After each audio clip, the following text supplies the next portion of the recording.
I think I'm audible enough. Good morning, everybody, and welcome you all to another free seminar conducted by Muslim Majlis of University of Sri Jayawardhanapura. So please be kind enough to keep your mics muted.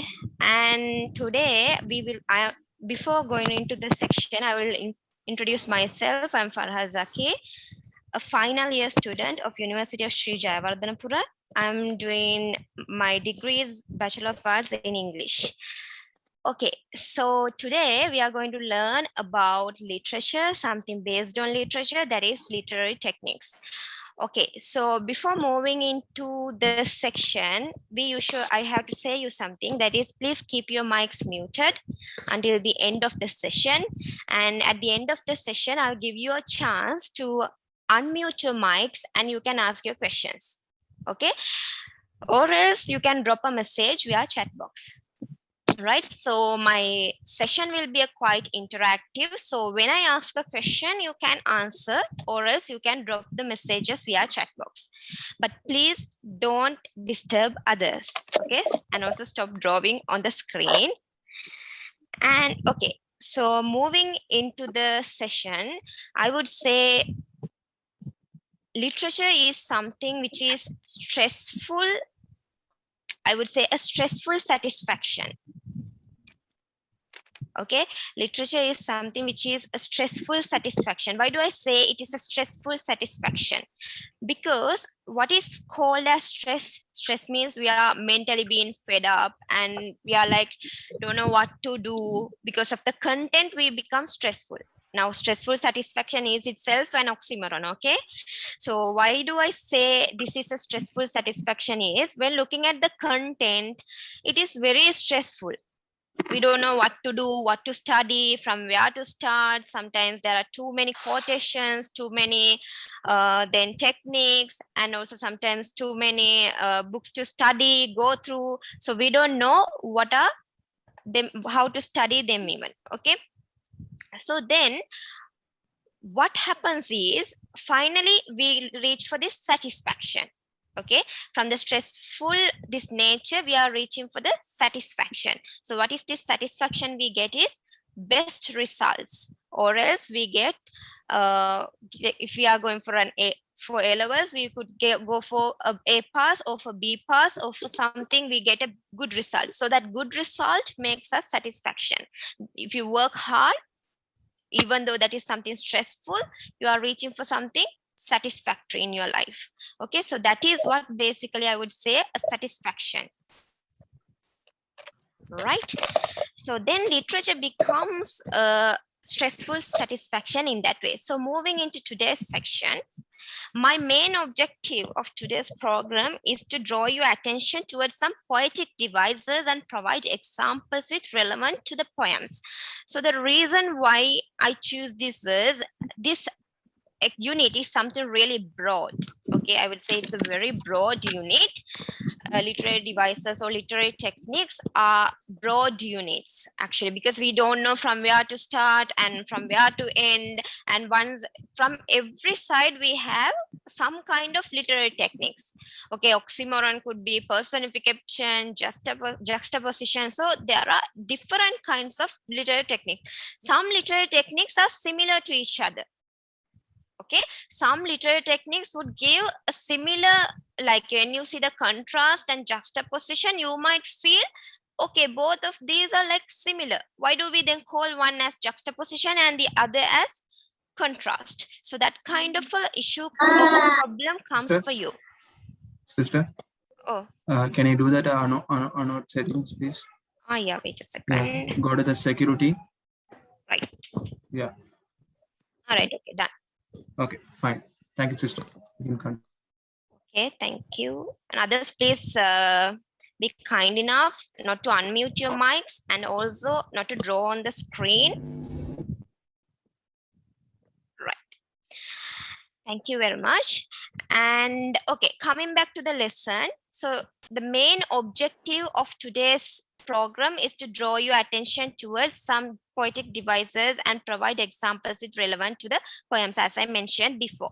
So this broad unit, I was wondering how to teach you this unit or how to bring this unit for you. So what I did was, when I went through the poetic devices, totally there are nearly 45 poetic devices or more than that.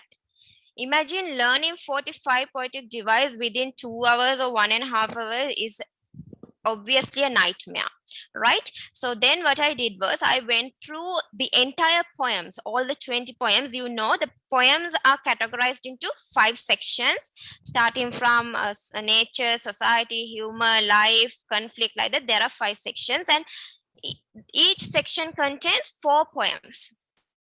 Okay, so what you are supposed to do is, you are supposed to study each section poems, but you can score your marks when you study exactly like at least 8 poems. That means from 2 sections, then you can go for an A pass. Okay, so then what I did was, like, I went through the entire poems, all the 20 poems, and I saw what are the frequently used poetic devices. Okay, so those are the poetic devices I will be like talking with you today. But before that, I need to say, if you want to write a perfect answer, okay, everything has a base in our life, right? Everything starting from birth, we even the education, or even if we come to a certain position in life, that too has to be a perfect way. Then if that need to be a perfect way, that should be done in a like with a base, a strong base.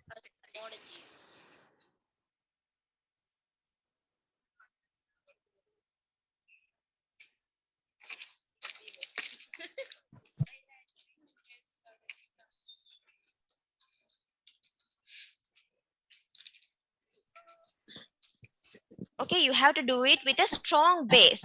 So for a strong base, actually what you are supposed to know is, now the foundation should be strong in order to have a perfect ending, or I would say, in order to have a that satisfaction which I said, in order to reach that satisfactory level in your life, you should have the perfect, I would say, perfect foundation. So to have the perfect foundation of in anything in your life, or in a perfect answer, or whatever it is, you have to know these 4 sections. Don't help. We don't know. Believe me, if you know these 4 sections, you can go for at least for a B pass. Don't help. Not for an A pass, but for a B pass. Go out. Idiot, damn, stupid. Please keep your mics muted. You are distracting the others in the class.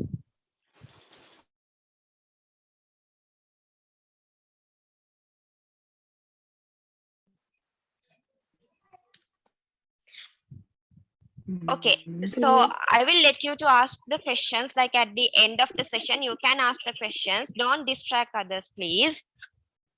Okay, so a perfect answer should have these 4 sections. So a perfect answer means you can go for a B, but you can't go for an A, even though you know these sections. Okay, but if you need to go for an A, you should know how to write, and you should know to write on time. Right? Write on time means you have to keep for 40 minutes and you have to start writing. Okay, that is how you should start writing every time and practice writing. So to that, you should know all these sections. Look, one section is techniques, which means technique is something really important for you to learn. If you don't know the techniques, you can't do anything. Right? So the situation of the text or poem, you should know about it, and you should know the themes, and you should know the techniques, and then you should know the quotations. So if you are good at all these 4 sections equally, and if you are good at answering a paper on time, okay, definitely you can go for an A. But knowing only these 4 sections won't take you for an A. Obviously, it would take you for either a C pass or for a B pass. Drop your messages via chat box, but I won't message you all directly. I won't reply you all at the moment, but once the session ends, I'll look for it. Okay. Right. So coming into the session, the most important thing, that is the content. For today's session, the content will be the definitions of each literary techniques and examples from each poem. Right? So each literary technique means I have not taken all the 45 to 50 techniques. I have taken the mostly used techniques in the all the poems. Okay, and I have given, I would first say the name of the literary technique, and then I'll define it, and I'll give you the examples from poems. So the examples would be from a nature poem, and then the conflict poem, and then the society poem, or a life poem, or a humor poem. Right? So then coming into the first session, so the first thing I have to say is about the alliteration. Anyone have an idea on what is an alliteration? I know there's this definition here, but other than this, like any rough idea on what is alliteration is? A constant sound is going to be repeated. Yeah, that means a same sound. Yeah, the constant sound, as you mentioned. Very good. Thank you. The repetition of consonant sounds, especially at the beginning of words. Yeah. Especially we look it into the beginning of words. Right now we look at, when we look into the words, actually we say that words that begin with the same sound and place that close together. Now that doesn't mean like, okay, we see some words which starts from B or in one particular sentence, and if we see another like in the following next sentence which starts from the B, we don't say that as alliteration, but we have another name for it. We will learn about that as well, but it is not alliteration. But here look at this definition: words that begin with the same sound and place close together. That means that should be like in a close together in the same I would say same line or the same sentence would say. Okay, so examples are from taking the nature poems. It comes in A Bird Came Down the Walk by Emily Dickinson. In that we find this particular technique: two silver for a seam, or butterflies off banks of noon. That plays the butterflies off banks. Okay, and then if we take The Eagle by Alfred Lord Tennyson, in that clasps the flag with crooked hands. Here I want to mention you one more thing, that is, can you see that I have like not started the particular sentence from the beginning? Okay, in the examples which I have given in The Eagle, actually I have started the sentence like from the middle. The reason why I wanted to do it was I wanted to prove what I noticed in several people, like even kids whom I personally reach out. I have noticed they would write the entire poem, like the stanzas and everything. But you don't have to. When you write an answer, if you follow this method, which I have used in the example, The Eagle, still you would get marks. Okay, still you would get the marks which is like you are supposed to get, right? So that is what I wanted to say here. That's why I mainly use this particular way of presenting the example, right? And next one is Into the Evening Star by William Blake. Even there we find this particular technique: west wind, speak silence. Okay, there we find this particular technique.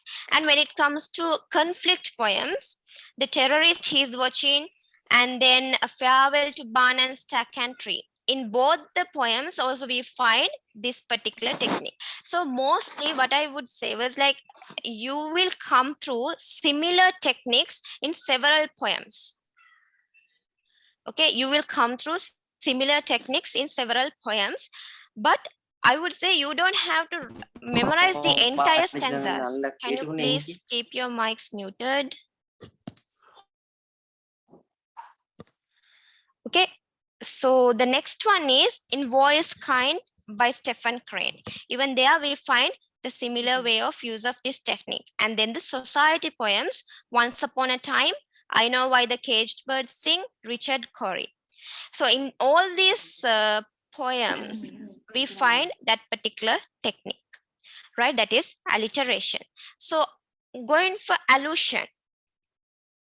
Okay, allusion means the definition, or when we define allusion, we say this refers to a place, person, thing, or event, right?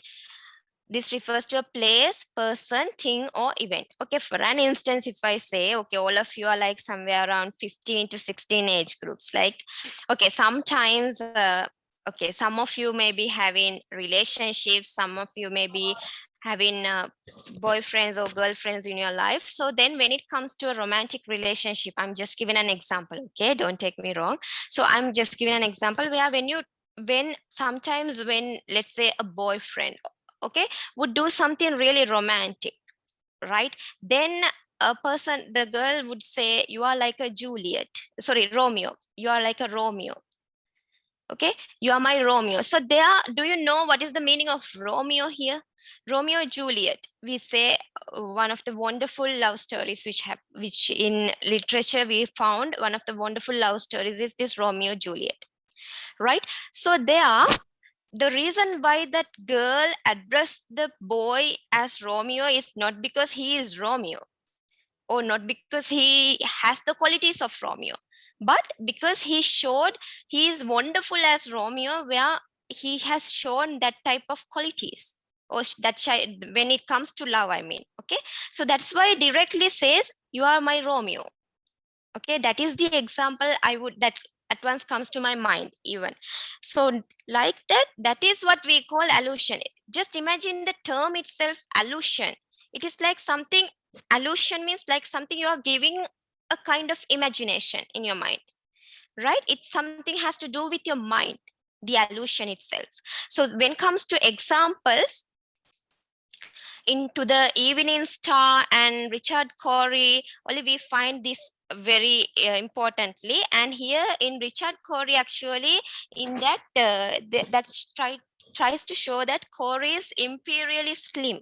That is what basically trying to show in that particular technique. Going into the next technique, this is another technique which is mostly used in the poems, that is anaphora. Okay, have you all gone through this particular technique before, anaphora? Any idea? Yeah. Okay, so this anaphora is something which people found something difficult and something like new, because anaphora is a poetic technique which is not used often, but used at the most important points, like that. Okay, so it's a rhetorical device that is repeated as a word, phrase, or clause at the beginning of a successive sentence. Okay, so then I would say like the same thing is beginning like that. Okay, the same word is there repeated as a word. If we take the farewell, you see that is repeated twice in the first stanza of Farewell to Barn and Stack and Tree. If you look at your anthology, you can go through it. Okay, that means phrase or clause at the beginning of a successive sentence. Successive sentence means first sentence is there and the next sentence, okay, right after that sentence, again that particular thing is used. You can clearly see it in Breakfast here, like this: without speaking to me, without looking at me. Here the word without is an anaphora.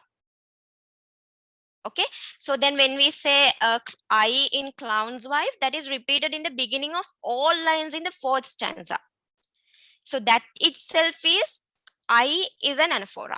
Like that, when you are repeating the same word, could be, or the same phrase or a clause at the beginning of successive sentences, that means now you are using in one sentence and you are using the same word, same phrase or a clause in the next sentence as well. Okay, so that is what we definitely, you have to remember this term called successive sentence, because if you say a rhetorical device that is repeated as a word, phrase, or clause at the beginning of a sentence, or if you say in the stanzas, then that could be another poetic device like repetition, like that. Therefore, be careful when you remember the definitions, because when you forget the definition, at least a word from the definition, sometimes it might change the entire poetic device. Okay, if you take this repetition, you know, that is repeating same thing over and over. You can see it mostly in Boys Kind, that poem. The repetition is highly used. That means the same thing is repeated over and over and over and again and again. Okay, there you see the rhetorical device that is repeated, or that the poetic device that is repeated as a word, phrase, or clause in the stanzas. Okay, then that is called as repetition. But if this place, if you are using the beginning of successive sentence, that becomes another different technique. That is anaphora. So be mindful about the definitions that you go through. Every time when you're choosing a definition, bring yourself a kind of example. Now, for an instance, what I mentioned in the previous one, allusion, I gave a life example. That is about how these boyfriends and girlfriends would address each other like that. That is a life example. That doesn't necessarily to be a boyfriend or a girlfriend. That can be even a friend of yours. Okay, so then that is different. That's what I would always advise. Like when you are like memorizing something, don't memorize it just for the sake of writing the exam.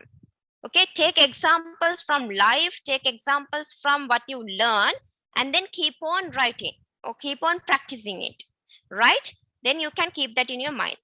And another one is assonance.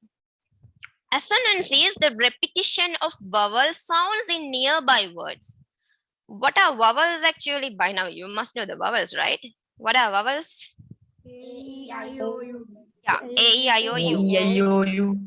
Yeah, those are the vowels. Okay, but here, see, what does the definition depicts? Repetition of vowel sounds, not only the vowels, vowel sounds. Now, for an instance, if we take the word called honest, does it start with a vowel or a consonant? I mean, yeah, very good. Consonant. When we write it, it starts with a consonant. That means H-O-N-E-S-T. But we pronounce it, when we pronounce it, it gives a vowel sound. Honest. O. The sound O. Okay. A-E-O-U. A-E-I-O-U. In that, the sound O is given in that vowel sound. In that particular word. Okay. Honest. So then that repetition of vowel sounds in nearby words, not just repetition of vowel sounds.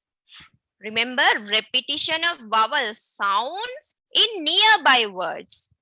Upon a time, there's see upon, upon in that we get and a time, in that also we get a. Right? Remember the definitions carefully. Repetition of not vowel sounds. It doesn't stop from there. Repetition of vowel sounds in nearby words. Okay, that means it should be in the same sentence and it should be like close to each other. Right? So that is what one we say this assonance. And there's another thing I have to say about assonance. Assonance are basically used to strengthen the meaning of a word. Okay, strengthen the meaning of words or to set the mood. Mood means sometimes an energetic mood could be, sometimes a melancholic mood could be, sometimes a fantastic mood could be. The mood can be changed. So this assonance plays a major role in switching the moods of people. And also it plays a major role, but we have not come across this assonance most of the time in our life or most of the time in literature even. But basically I said initially that is there are certain techniques which we use like at the most important points. Okay, so this is also one of that. And another point is this Richard Cory's, that is Edwin Arlington Robinson. He wrote this Richard Cory in that arrayed and said. I have given you all the in that this should be the stanza 5 and the stanza 7. That was like I had written it page 5, page 7. Like that should be the stanza 5, stanza 7. Okay. And next one is Caesura. This is called as Caesura. Have you all heard about it? Have you all heard about it? No. Okay, right. Caesura is something really even I went through very recently about this poetic device. But this is a poetic device which is highly used in many poems. Okay. So when you say Caesura means now in our life, there are times we could pronounce certain things endlessly, right? That means without a break, we can pronounce, right? Sometimes we are challenging each other. Then we would like tell a particular sentence at a stretch without a break.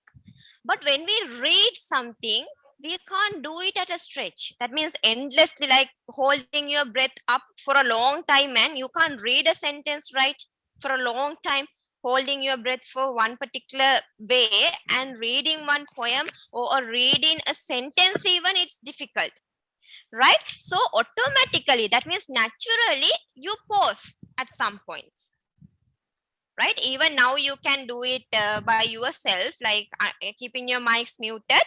By keeping your mics muted, while you are reading it, you can see naturally you are being stopped at one point. Okay, that means naturally that end comes.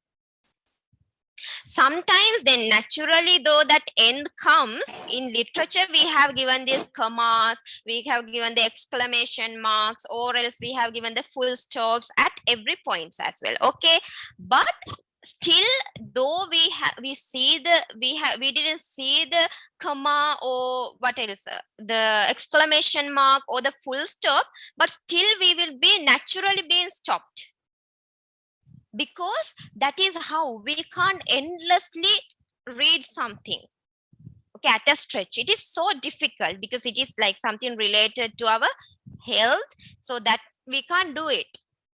Okay, so we get natural breaks in this poetry.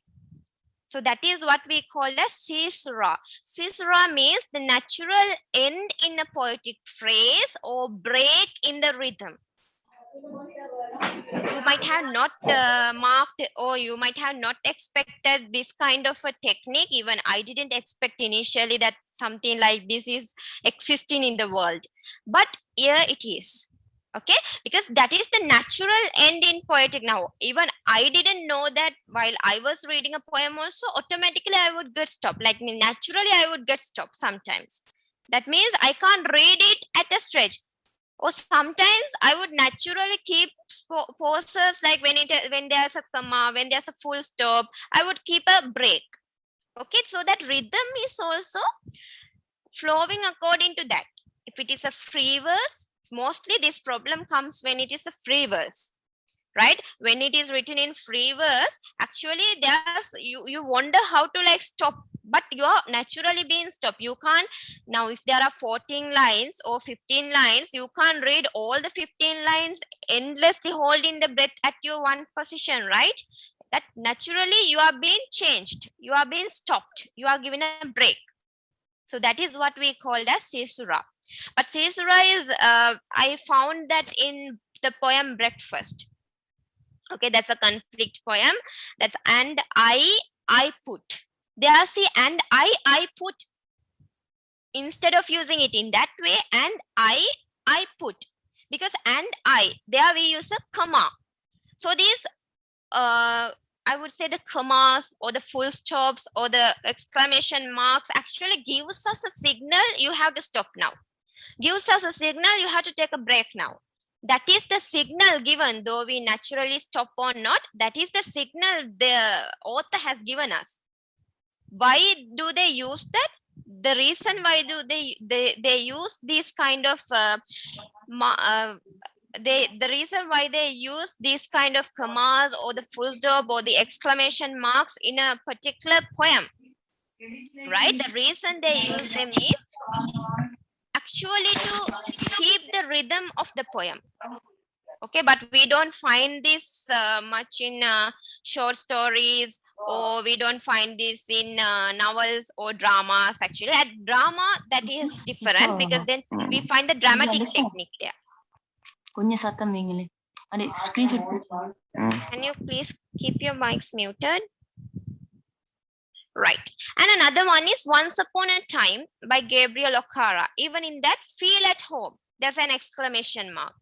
Come again. Without saying feel at home, come again, that will give another different meaning. Okay. They say, and when I come. Okay. That, like that, be mindful when you are reading the poems. Anyone who has learned about enjambment? No, medium. Right.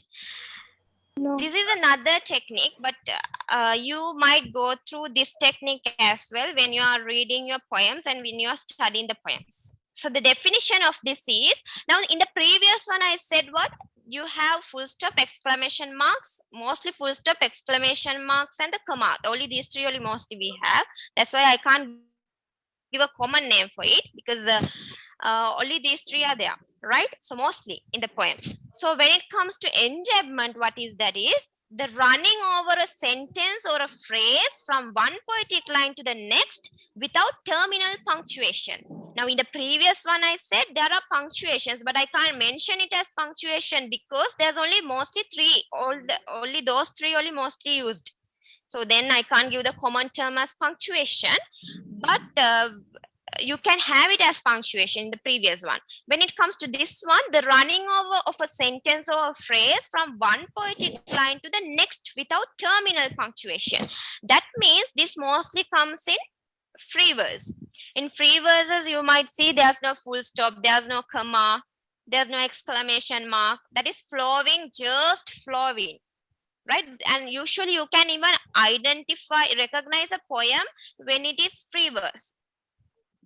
The main reason, the way that you can figure it out is this particular technique where that punctuation marks are not used.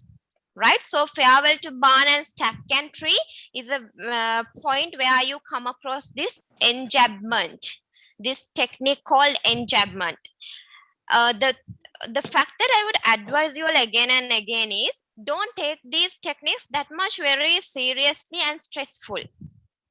Okay, what you have to do is, the easy way to keep them memorized is if you know the definition, quickly have an example, a life example. Okay, quickly have an example from your life.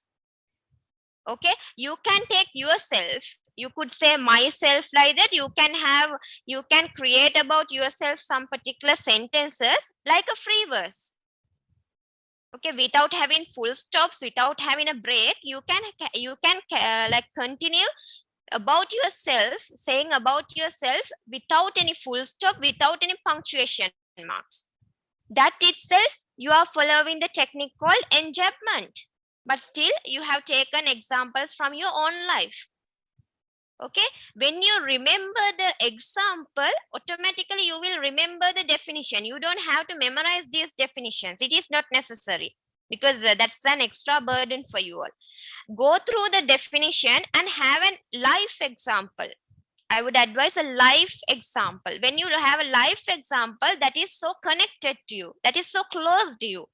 Okay, so when you have that kind of an example, what happens is, even though you can't remember the definition, you know, that means to say the definition, you won't remember how to explain what is this meaning, what is the meaning of it. But that's also fine, because we are not going to ask you the meaning of these techniques, right? So therefore, that is not necessary to memorize, but have an example, like a life example in your mind. Okay, that is the best way to study when it comes to literature. Have a life example in whenever you read something, a definition, have a life example. So again, when I ask you what is an enjambment, you will the first thing that will come to your mind is the life example. So when the life example comes to your mind, you know what it is. You don't have to define it, but you know what it is. Right? So that thing keep in your mind. And another poem from the society poems, that is Once Upon a Time, by Gabriel Okara.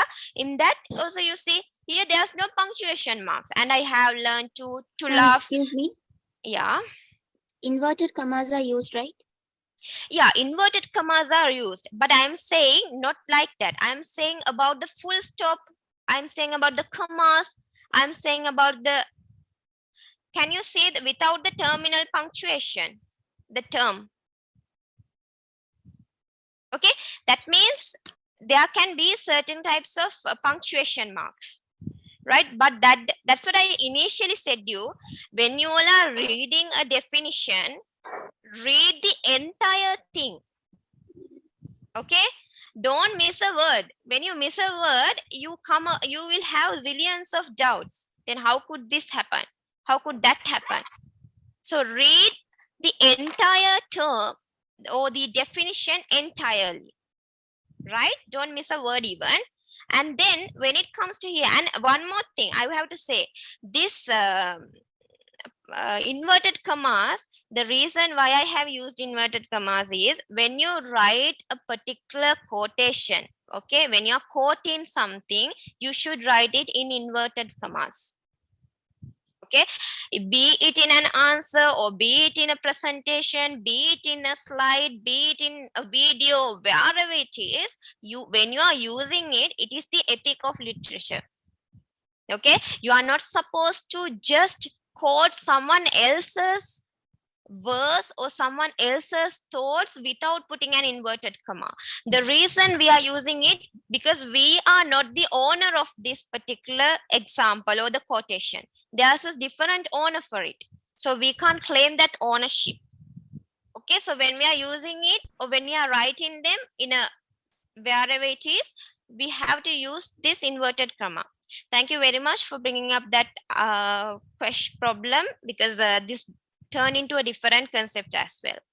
Right, so coming up the next one, I think you might be knowing it.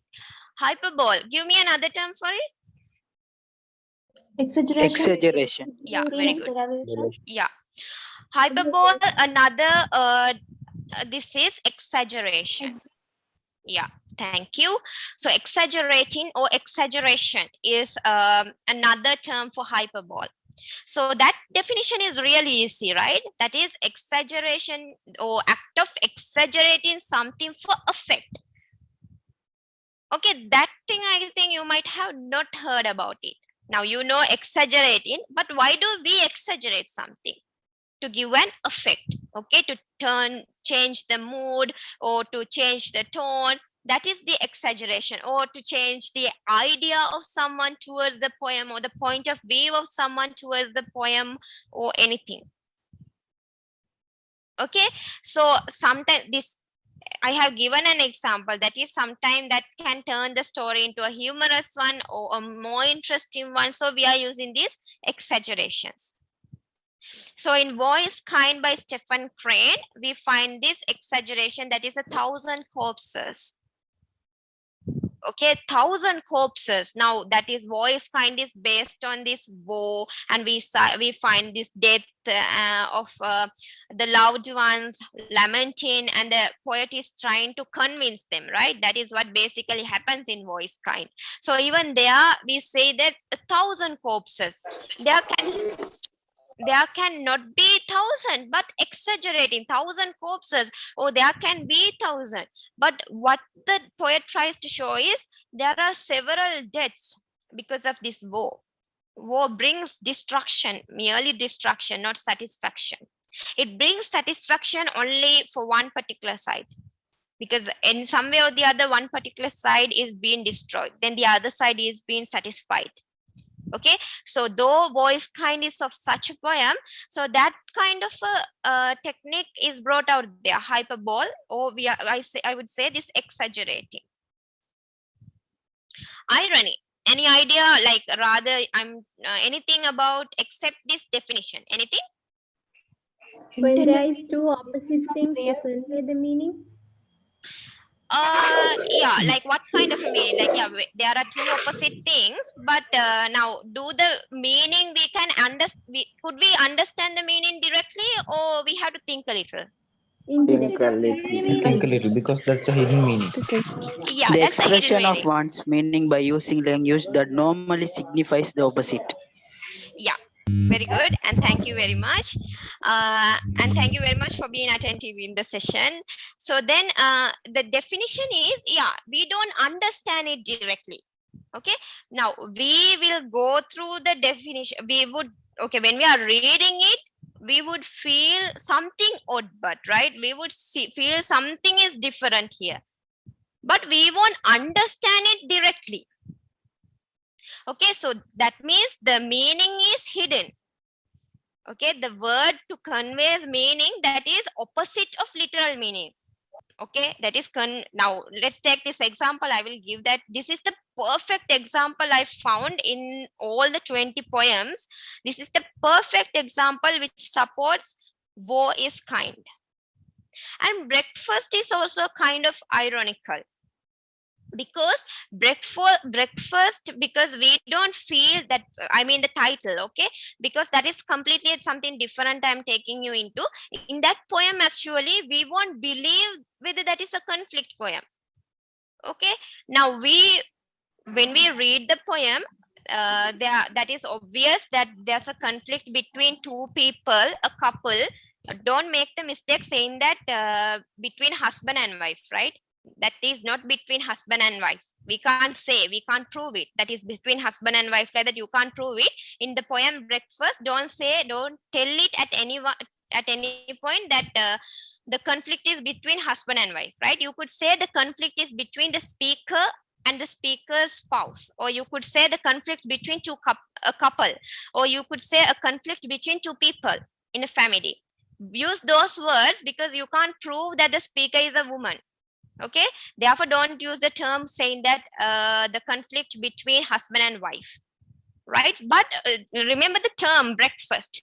Breakfast itself is breakfast means a position or the place where, a moment where people gather and have their meals. Okay, at some houses they won't have time to have their meals together, so then they will have their meals while they are traveling, like that. But breakfast is something gives energy. Okay, but the entire poem does it talk something which gives energy, or does it talk something like something is destroyed, something is happening, something is hurting, right? What does it talk about actually? A dead sadly moment. Yeah, very good, thank you. It conflict. talks about something, it talks about something, a conflict. But remember, the breakfast means is a point where people get together. Okay, sometimes people won't get together, but breakfast is something really essential for a human being because that gives energy. But the poem talks something completely different. Okay, the hidden meaning is different. So to understand the hidden meaning, obviously you have to read that poem in Breakfast. But woe is kind, see, woe is kind, in the line itself it gives an irony. Okay, the reason itself gives an irony is, please keep your mics muted. Please keep your mics muted. Thank you. Right, voice kind means, now voice kind, does a woe mean something really not kind, right? It is unkind, it brings destruction into lives of people, in people's life. So how could it be something kind?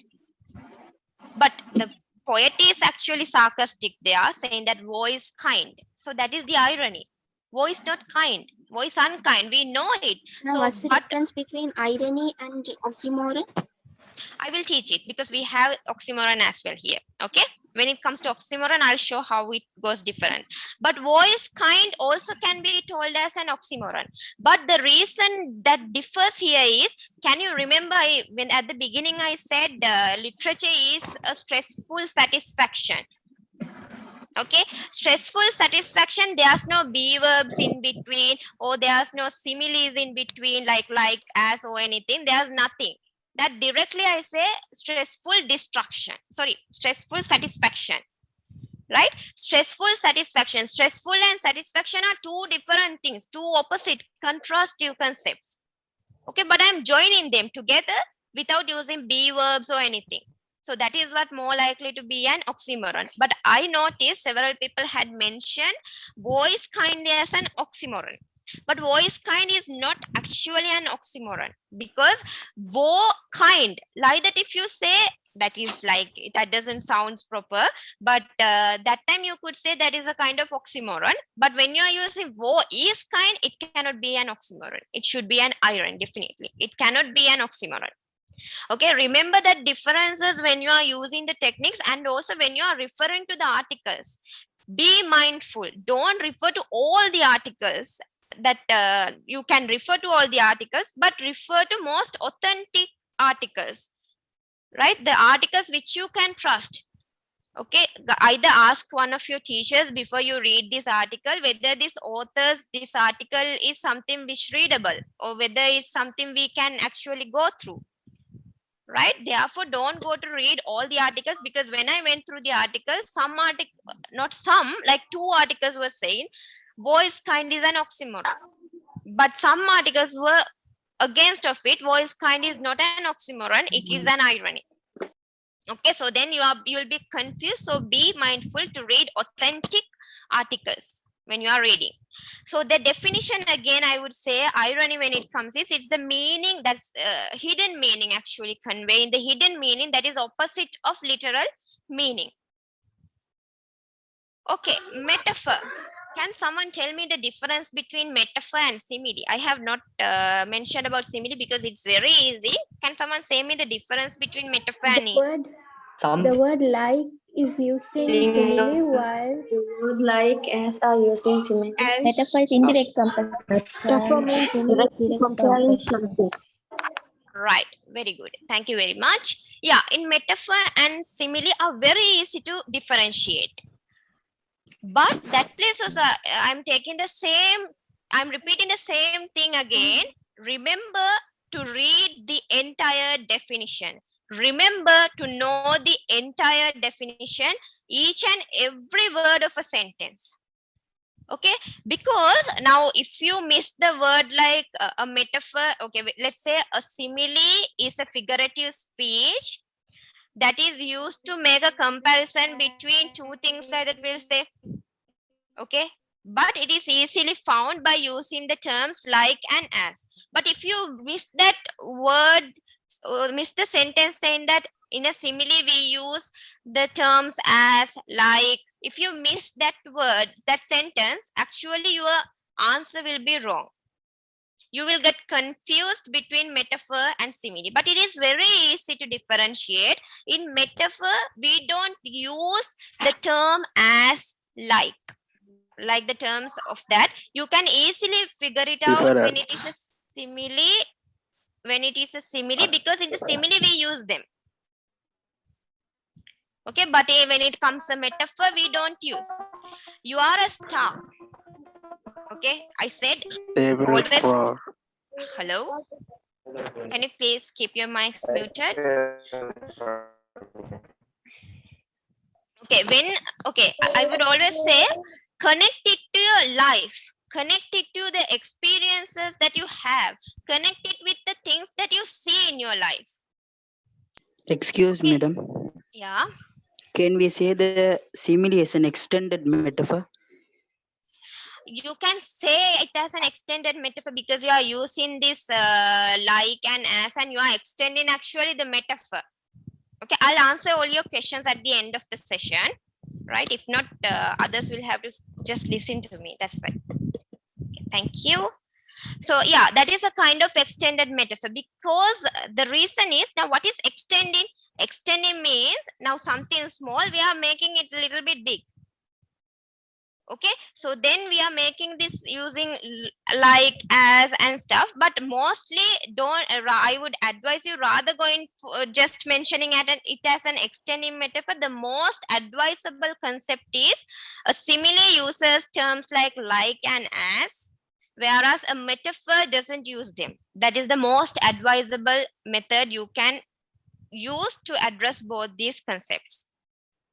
Okay, what I was saying was, now when you are trying to memorize something, metaphor could be, simile could be, take examples from your life, take examples from the objects you see, take examples from the people you meet. Okay, let's say your best friend is there with you. You could say, you are a star. You are a star. Okay, you are a star means that is the metaphor. You are like a star. That is the simile. Okay, if you say you are a star, that is a metaphor. You are like a star, that is a simile. That's why I said, take examples from your life. Okay, you don't have to memorize these definitions always.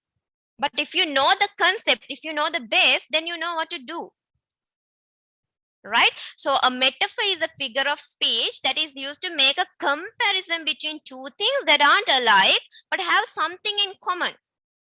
A human being and a star can't be alike, right? A star is something different. A human being is something different. But we find some common qualities. Let's say the star is also shining. The human being, that friend is also, he saw her qualities also, because of he saw her good qualities, he is also shining. Okay, so for that easiness, we are saying you are a star. That means indirectly we are saying you are shining like that. Your works, your qualities are like that. That's what I would say. Take examples from real life. Then you will remember it always, right? An example taken from the poem is from the conflict poem, Woe is Kind. Woe is something, kind is something, right? Woe is something brings destruction. Kind is something brings, I would say, the satisfaction. Okay, so that in that particular poem we see little souls. Okay, little souls is the metaphor. Here we don't use term as, like, in that we don't use. We just directly say little souls. But actually here what the poet tries to do is, poet tries to show how people devalue the soldiers, saying you are little souls. Like that is what brought out here. Okay, you are little souls. That is what basically brought out here. And in the nature poem To the Evening Star by William Blake, I think it starts with this particular sentence, fair-haired angel. Okay, it directly says in that way. Here comes the oxymoron. You were asking what is oxymoron, the difference between oxymoron. Like, okay, when it comes to oxymoron, the difference between oxymoron and irony, as I mentioned before, oxymoron means we directly would say, okay, woe is kind. The reason why I took this example, wait, I'll tell you the reason. The definition is this involves the use of two words which appear to contradict one another, but when used together make a true and positive statement. Right? That means two words which appear to contradict one another when used together. Remember, but when I went through the articles, I went through several articles. When I read several articles, in two articles gave this example. That's why I brought out this example. I wanted to show you that. Two articles brought out this example. Sometimes your teachers also might have given this particular example. That is, woe is kind. But one thing I have to say, in literature, the best thing of literature is there's no exact answer in literature. As you can tell whatever you want. Okay, if you want, you can say the crow is white, but if you can prove it, then you will have succeeded. What you have to do is, whatever the point you bring out, you should be able to prove it. If someone say, now when I read that article and when I was referring to it, what came to my mind was, how could woe is kind become an oxymoron if the definition mentions that there should be the words should be contradict to one another, but when used together, then how could woe is kind become an oxymoron? Because woe is written and kind is written, but both of them aren't written together, and there's an ease in between. Okay, if you are proving an answer, you must not give that particular thought to the person who correct your answer. Once a person, when marking your answer, if a person thinks, how could this happen? Then why should this is used? Don't let that thing comes. Okay, when that particular thing comes into the mind, what happens is, ultimately, what happens is your marks is getting low. That means the marker might mark your answer in a very negative concept. Okay, so don't give that feeling to the marker. You can prove whatever you want, right? You can prove whatever you want, but you should prove it with valid reasons. Now, when I read this particular question came to my mind. So then I would think, how could that become an oxymoron? Because oxymoron's definition is something, and this example is something. So how could that become an oxymoron? So that is an thing comes. So oxymoron means, remember, I mentioned before as well, definitions, when you are going through the definitions, remember to go through the definitions carefully and go through each and every word carefully. Okay, so this involves the use of two words. Remember, two words which appear to contradict one another, but when used together, okay, used together, make a true and positive statement. So that is what called as oxymoron. Have you heard of this onomatopoeia? Yes, Yes, madam. Yes. Yeah. Okay, any idea about it? It's Word auditory which used in imitate the natural sound of imitation of a Give word me some natural sounds which meow, Sounds of animals. In the poem, Crash war is crying, horse booming. Breeze. crash of the Waterfall. okay, Plane on into he is right. observed. Okay. Thank you very much. The poem. Oh yeah, one person gave one, but I could hear like everybody were talking, and thank you very much for the answers. Yeah, all gave similar answers. Mostly used, one thing you can use in your, I always advise you to take examples from daily life, right? So one is boom. Okay, when you are going to scare someone, you would say boom, right? So that is this word which gives the sound of like something bursting. But it is not happening actually, but it gives the natural sound of a thing. Okay, so when you are reading it, you feel it actually, it is happening. Okay, when you are reading it, you feel it. Right, so these fluttered pulses, when you are reading it, you feel it, the fluttered pulses actually. Right, so there are examples of that. And when it comes to symbol, it is very easy. Symbol is very easy.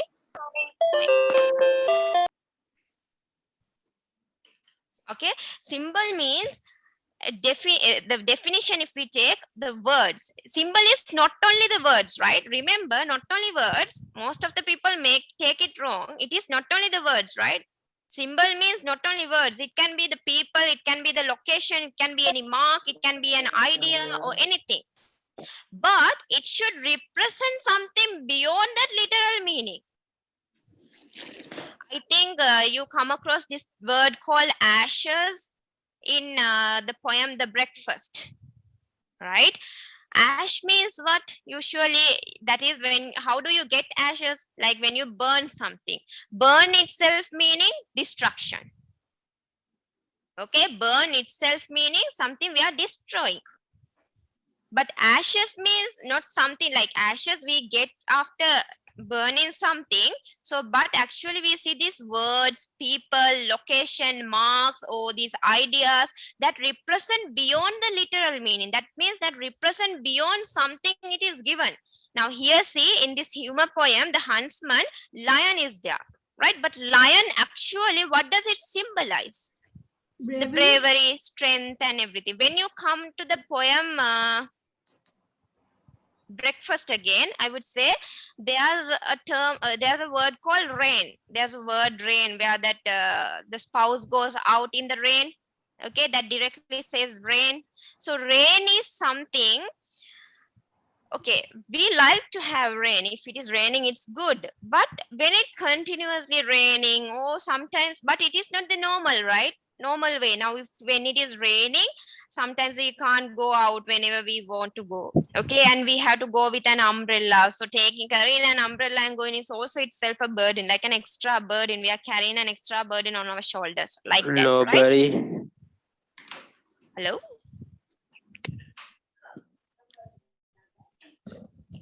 Okay, so then like that. Now, what I would say, keep your mics muted, please. So then what I would say is, you would read something, you would look at something, but actually,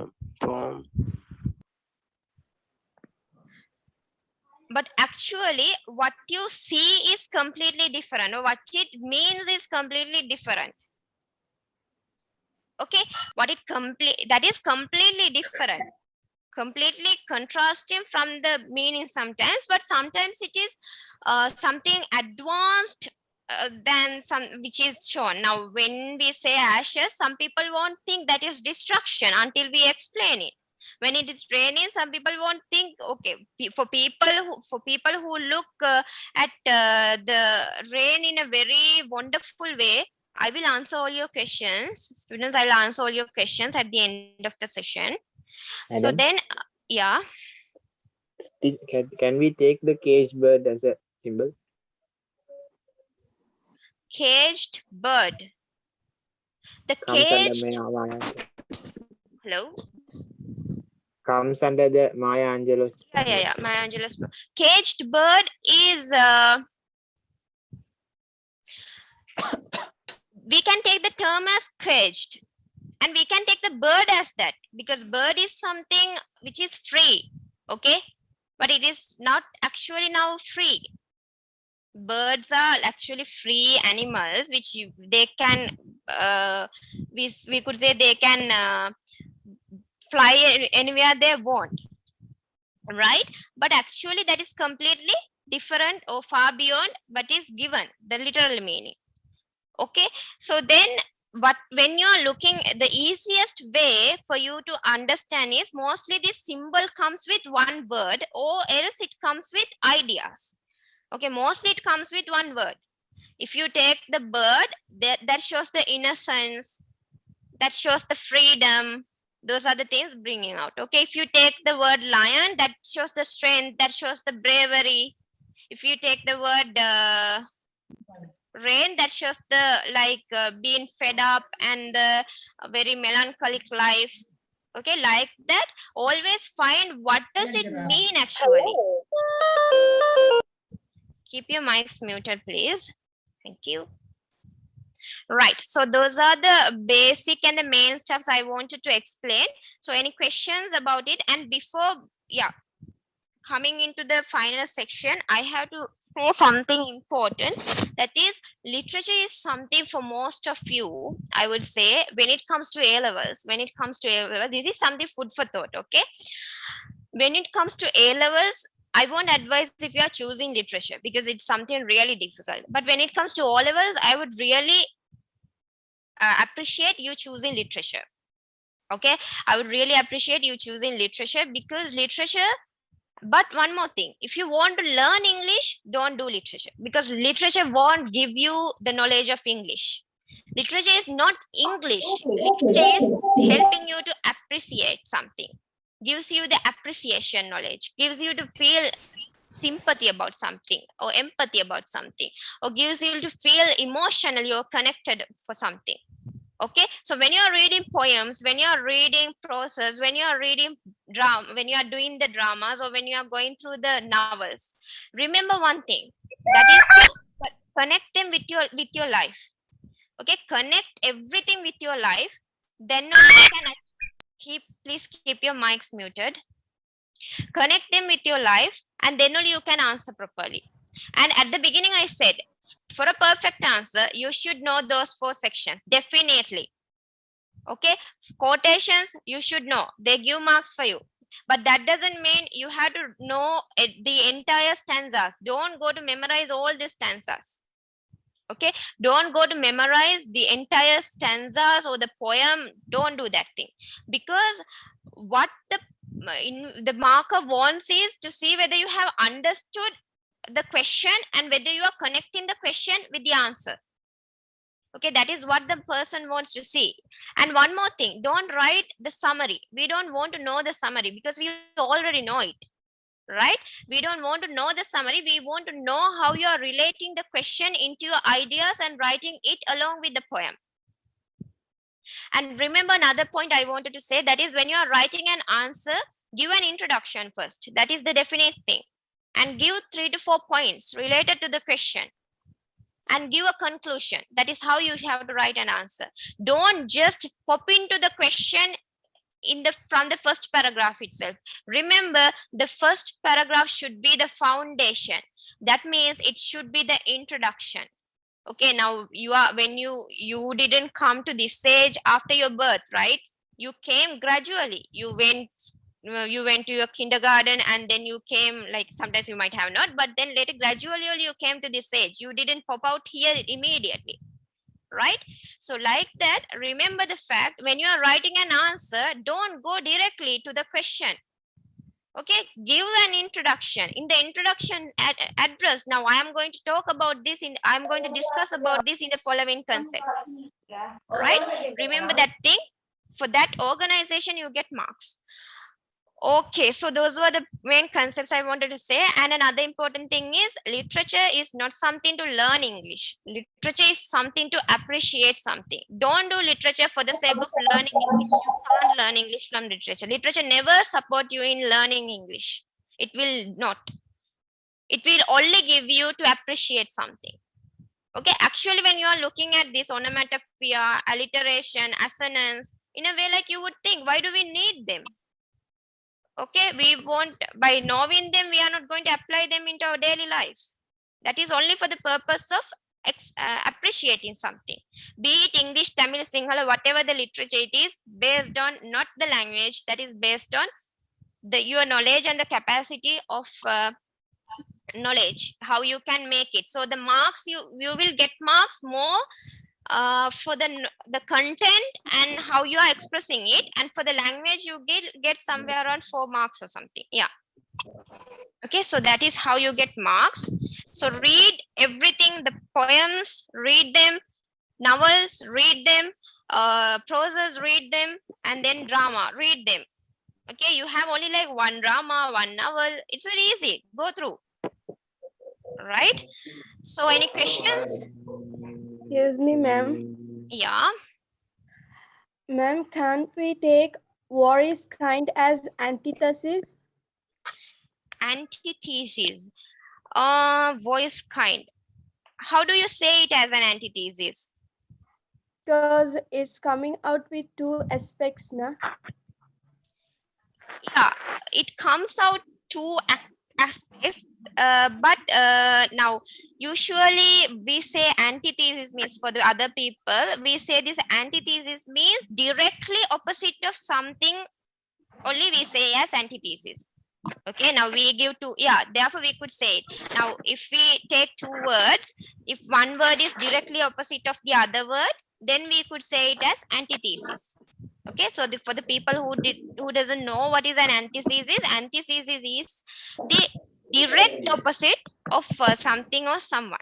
Okay, that is what basically. So in that kind, if you can prove it, then that is an antithesis. So when it comes to voice kind, voice something destruction, kind is something satisfaction, 2 opposite stuff. Yeah. Any other questions? Excuse me, miss. I have a small doubt. Now, when we Yeah. are writing an introduction, what would Yeah. be the best way to approach? Can we say this poem is about a conflict between 2 people and then continue, or what would you suggest? No, I would suggest it. I won't suggest it in that way. I will suggest, definitely remember, Yeah. your question, sorry, your introduction should have these particular concepts. Remember, your introduction should have the name of the poem, the name of the poet, and also it should have, at least I would advise always, 1 sentence of the poem, something, an overall idea about the poem, and then later How can we start the poem, like when we write it? How can we start it? okay, voice for an instance, if you take voice kind by Stephen Crane, no, you could also say voice kind is one of the poems written by Stephen Crane. That is one way for you to start. Can we say it is a conflict poem? Can like continue by Wait a second. I'm like getting too many people are talking at the same time. Can one person ask what's the problem? Okay. Can we say Voice Kind is a conflict poem by Stephen Crane and then proceed from there? You can proceed from there, but the introduction should advise the question, right? Yes. A conflict poem, can we say? You can say a conflict poem, but you have to address the question. If the question is asked in the poetic devices, then you should be able to say Voice Kind is a conflict poem written by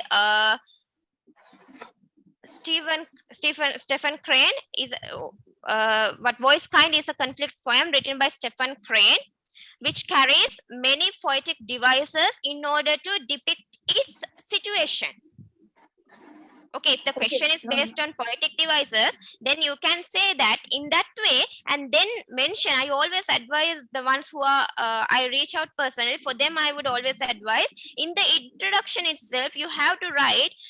That will be great. Okay, if you could write this, the following in the following sections, will elaborate the above aspect.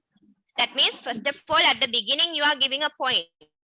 Right at the beginning, you say Voice Kind is a conflict poem written by Stephen Crane. In the following sections,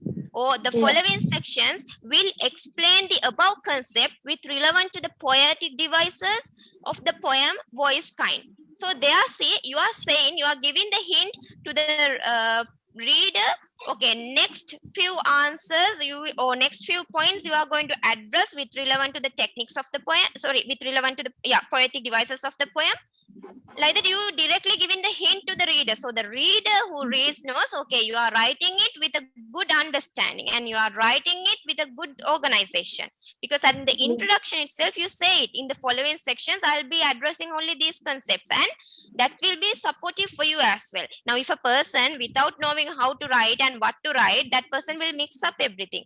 But if a person knows, okay, I am going to look at the poetic devices of the poem and only going to write this. If like that, the person, if give that thing into the mind from the beginning, then that person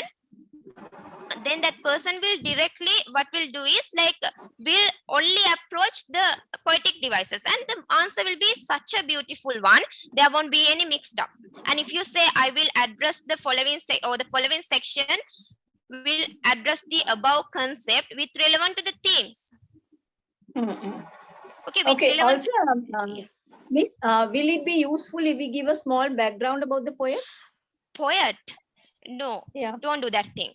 Because the background of the, one more thing, remember, always keep the timing for 40 minutes.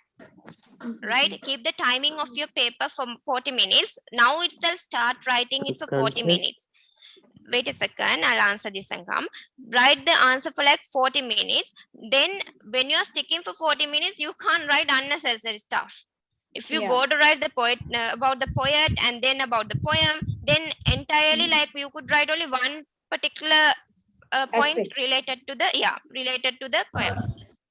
Right. Okay, there are some other, anytime. There are some other questions as well. Ma'am, you said right that voice kind isn't an oxymoron at the beginning while teaching irony, and it's correct. But how come it become an oxymoron later? Can you explain it, madam? Who is context?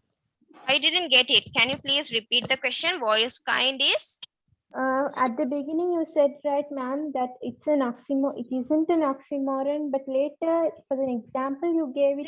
No. I said you that. That's why I think you might. I don't know whether you didn't listen to that. I said the reason why I used it as the example. I said that example is not the example for it. Okay. I used it as an example. I actually had missed it to mention there.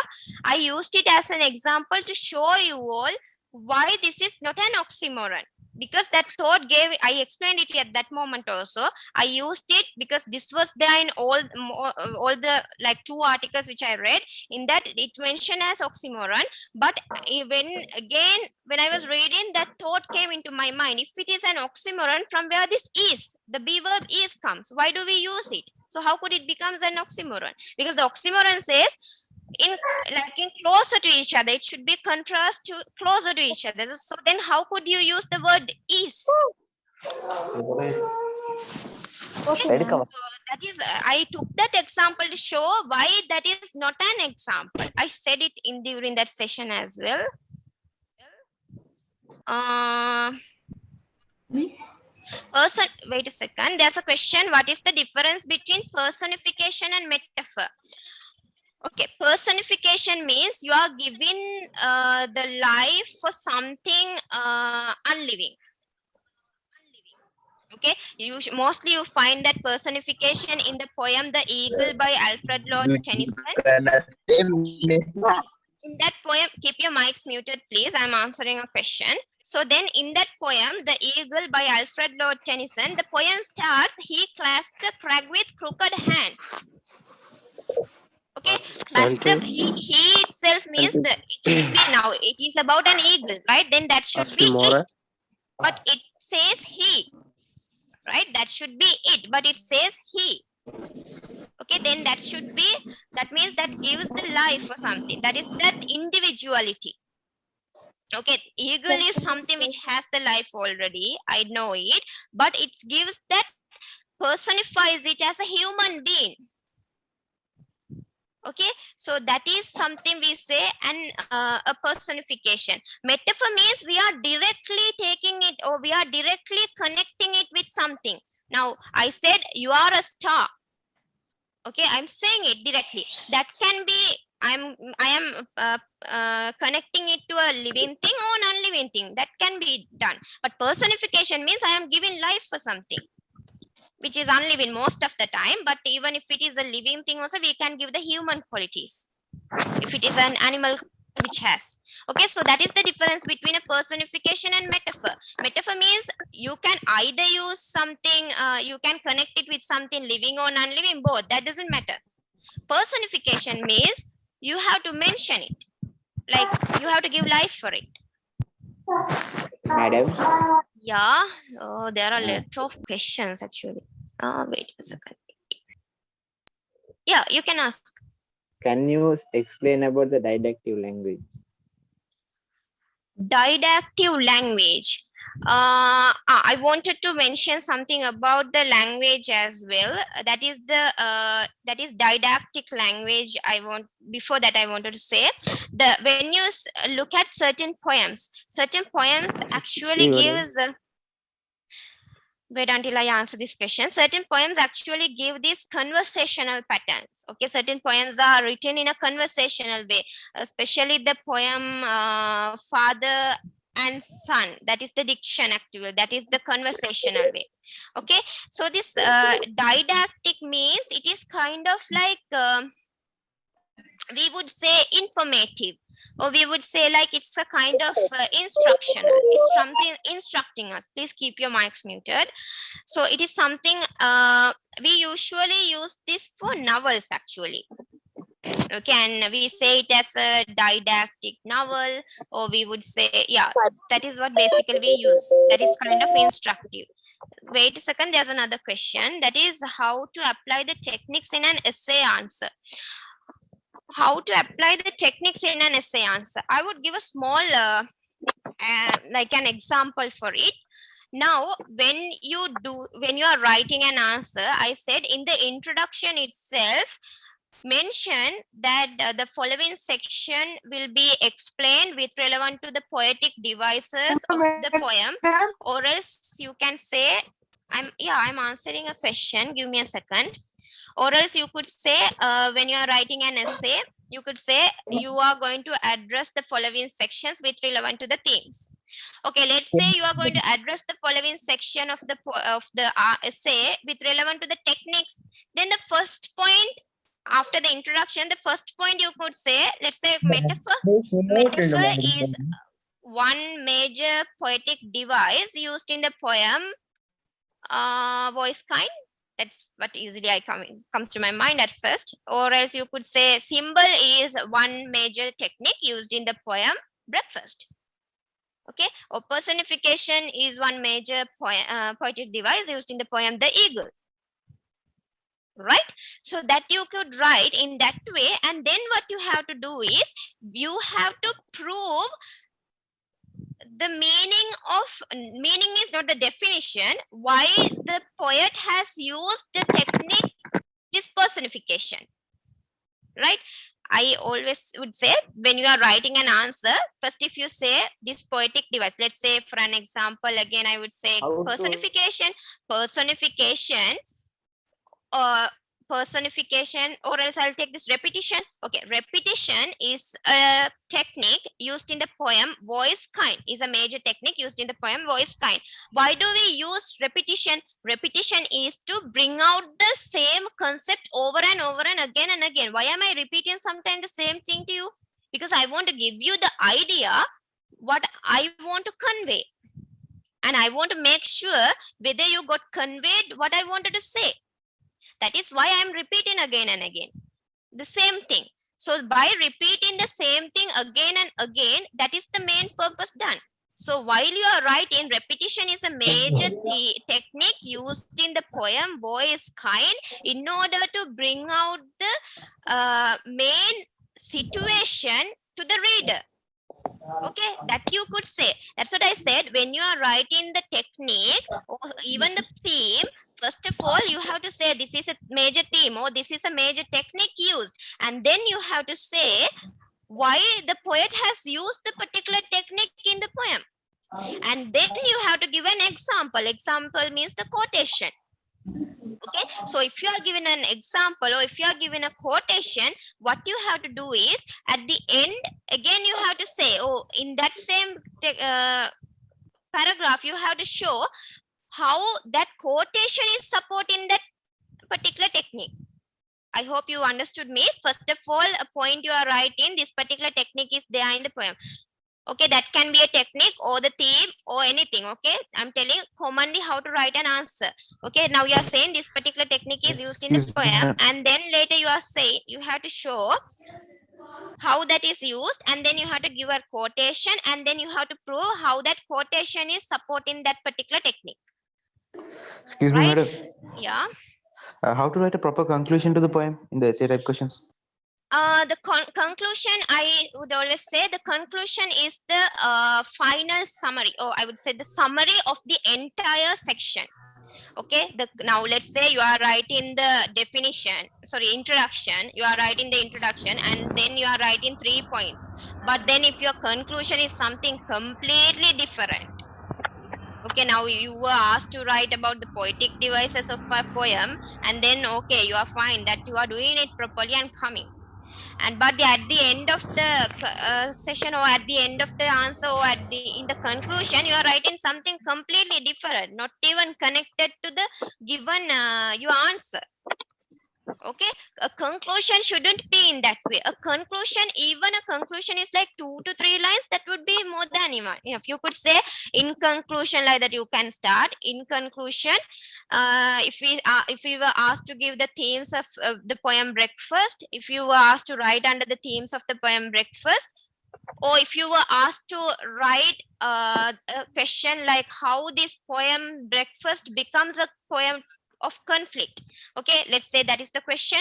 How does the poem Breakfast becomes a poem of conflict? Okay, that is the question. So at the end, you can say in conclusion, the above sections clearly depict through the themes. Now you have used the themes, okay, to you have used the themes to elaborate that particular question. So in the conclusion, you had write, in conclusion, the above aspects with relevant to the themes of the poem clearly show that the poem Breakfast is a conflict poem. That's all. That's enough. Done. Thank you very much, ma'am. Okay, Excuse me, Miss, madam. yeah. Madam, Excuse why can't we take the narrator in the poem Breakfast as a wife? Because he is describing her activities of a man. Yeah. What was your question? Why can't we take the speaker as a wife? Was that the question? Yes, madam. Okay. This is the same question I asked from my students. I would ask the same question from you all.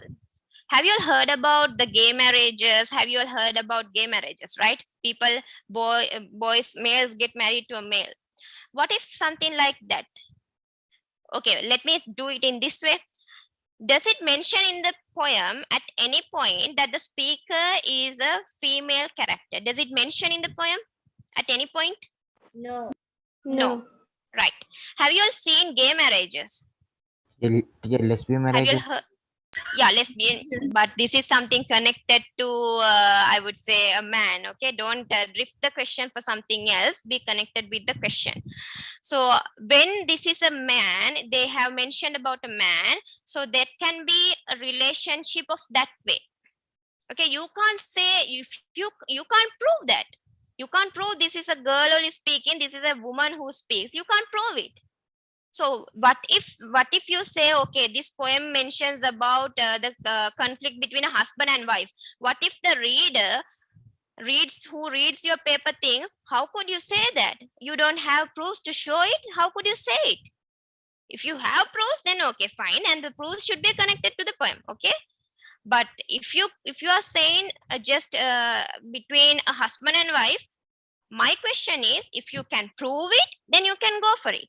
But how could you prove it? How are you going to prove it? You can't prove it. Even in the poem, it doesn't mention directly.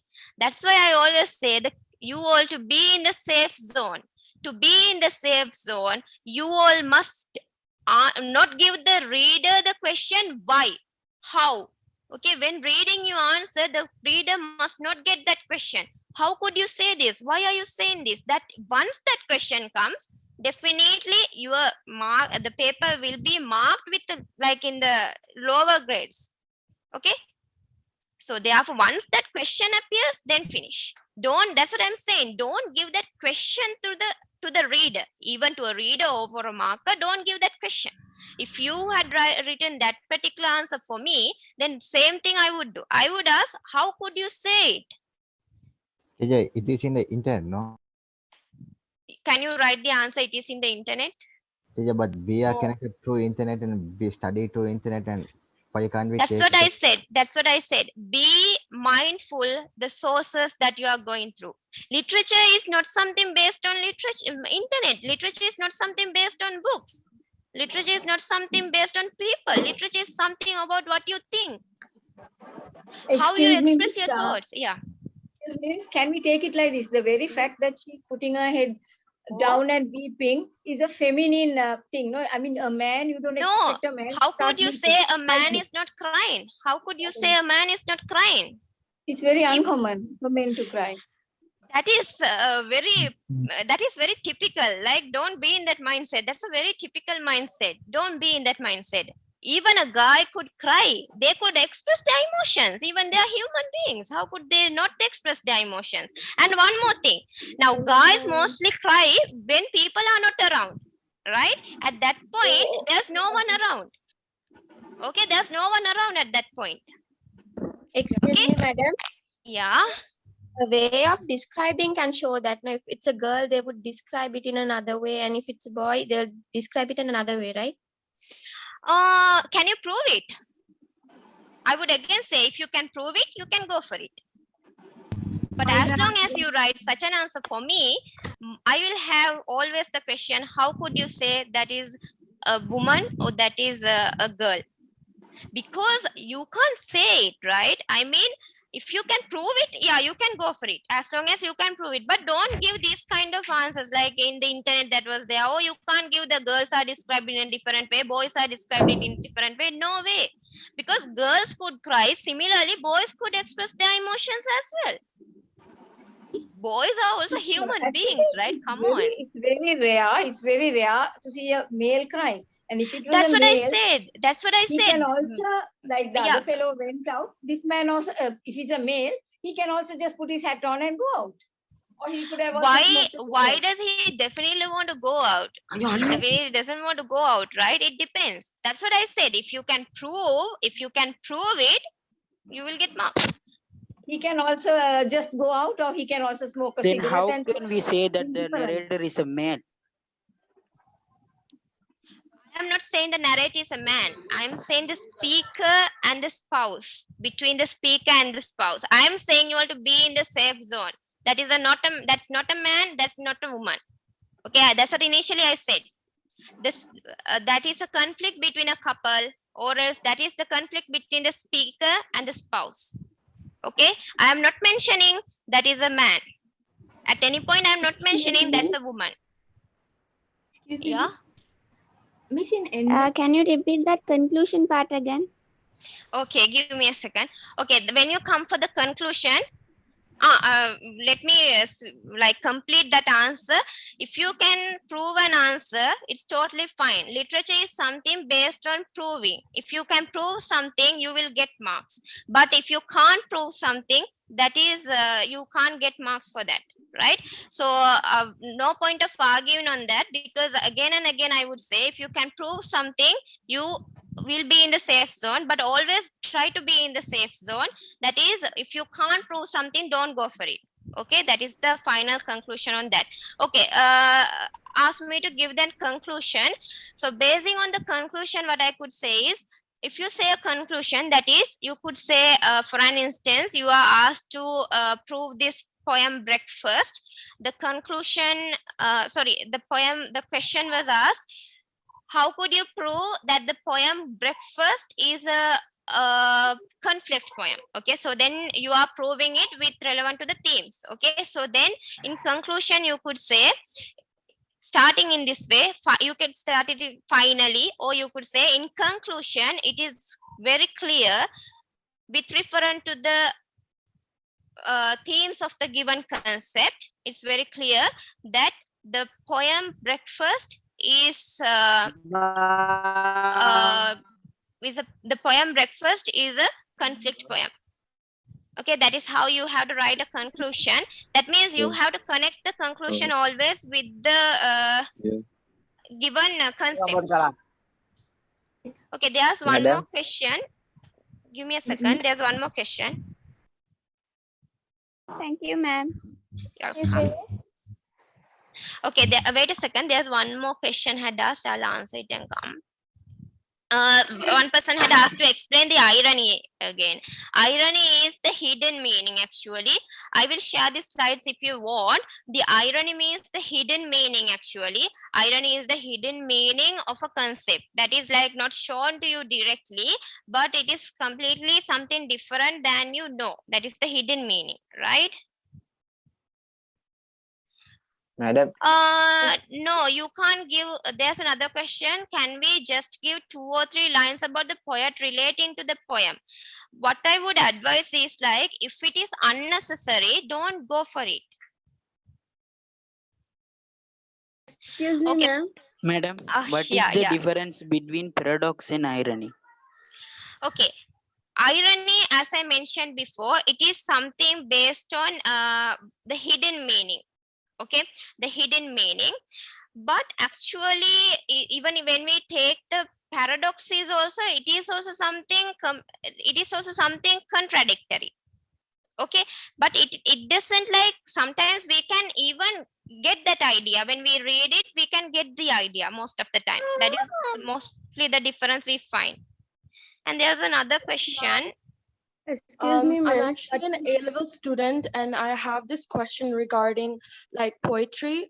So for example, like you said about the breakfast poem. So for let's say about A-level poems, like sometimes the poet is not giving us like the exact message, or like through themes he's like conveying his message. So can we actually, like when they ask us to critically write about that poem, can we actually write our own opinion and prove the facts? Like, is it valid to do that way? Yeah, totally. Yeah, that's what I said. That is the exact way you should do. That's what I said initially. Don't give the summary of a poem. We don't want the summary. You can give your point of view. But one thing, remember, you have to prove it with relevant to the text that you are referring to. Yeah, thank you, ma'am. I also have another question. I don't know if this is regarding your lesson, but like how to write a context question, like how to answer a context question regarding a short story, because like I'm having a little bit trouble. Like the thing is, you are an A-level student, right? Yeah, ma'am. Okay, the A-level students, the context is different. When it comes to O-level, the context is different. The O-levels, actually, the context question they have asked, like they ask questions basically, right? But and when it comes to the A-level, and they have asked the questions when it comes to the short story, and mostly you have to limit for like when it comes to short story, for like to the point only you have to ask. If the poem, if the short story, the question asks from who says this to whom, then only that part should be written. And if the if ask, okay, what is the attitude given through, that depends according to the question. Okay, so then when it comes to the A-level, that is quite different than that, and that is quite advanced as well. In when advanced level, they will give you as I remember, do you have 6 short stories? Yeah, ma'am, 6 short stories. Yeah, 6 short stories. But the thing is, it's not like during O levels.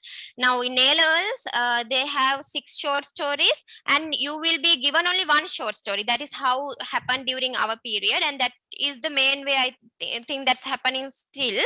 So then that means you have to go through all the 6 short stories definitely, and you have to answer that particular short story. That's a must. Then you can't choose anything else.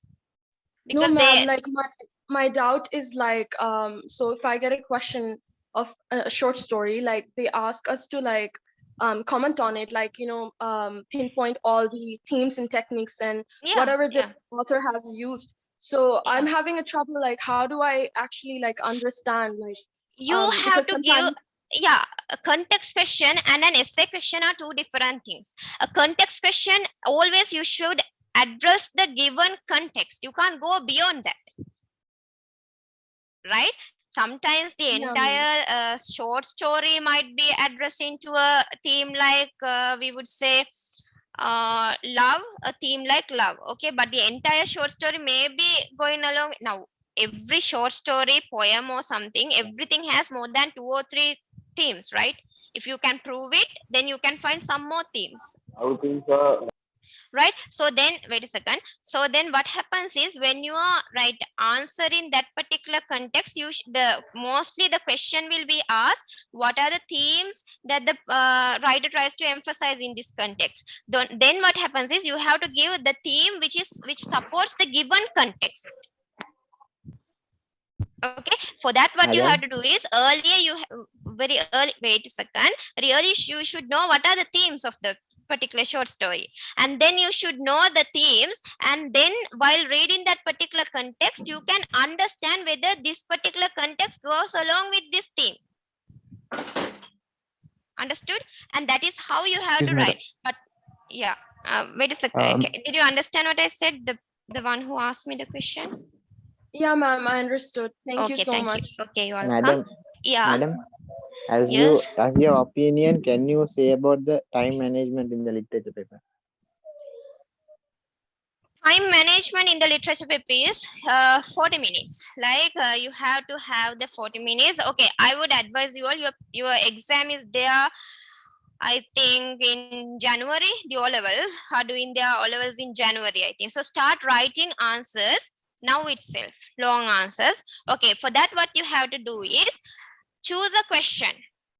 Okay, choose a question, be it from a poem, be it from a prose, be it from a novel, or be it from anything, drama or whatever it is. Choose a point, choose a question. Then what you have to do is, you have to study about it, like keep for 4 days, right? Take 4 days and you have to study that question. Question means, first of all, you have to break down the points of the question. Okay, break down the points of the question, and then later you have to study the question, and then you have to get points from when you are reading articles. Be mindful to read authentic ones. Don't just read all the articles, because sometimes some articles might be contradictory. Then ask someone about it. Okay, don't just do what you want to do like that. So then what you have to do is, go through, if it is a poem, go through the poem and get the quotations. Remember the quotations. If you can't remember the quotations, write down only the quotations in a paper, small paper. Okay, write down only the quotations in a small paper, and then go through the points.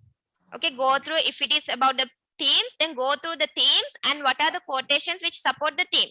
And then later take a time, take a day, and have some, like, make your table, clean your table and sit that place and start writing. Keep the time in for 40 minutes. Tell your family that you are going to write an answer, don't distract you, and keep on writing. Okay, just for 40 minutes. Until that 40, don't exceed the 40 minutes, and you are not supposed to exceed the 40 minutes. Maybe you are not good in writing, but still okay. Wait until 40 minutes. Practice yourself to sit at one place for 40 minutes and write it. Okay, so then sometimes in the very first day you will write only 3 paragraphs. Second day, you know that previous day you wrote only 3 paragraphs. Now you have to write quickly again, and the second day you will write 4 paragraphs. And the second day, you wrote only 4 paragraphs and you couldn't write the conclusion. And the fifth time when you are practicing, the third or fourth or fifth or something like that, fifth time when you are practicing, by that time you will write the conclusion. And when you are getting closer to exam, to sit at one place at least for 30 minutes, then you will complete an answer within 30 minutes. Believe me, if you start writing for 40 minutes now, when you are getting closer to the exam, you will write for 30 minutes. Believe me, within 30 minutes, but you have to practice it starting now, okay?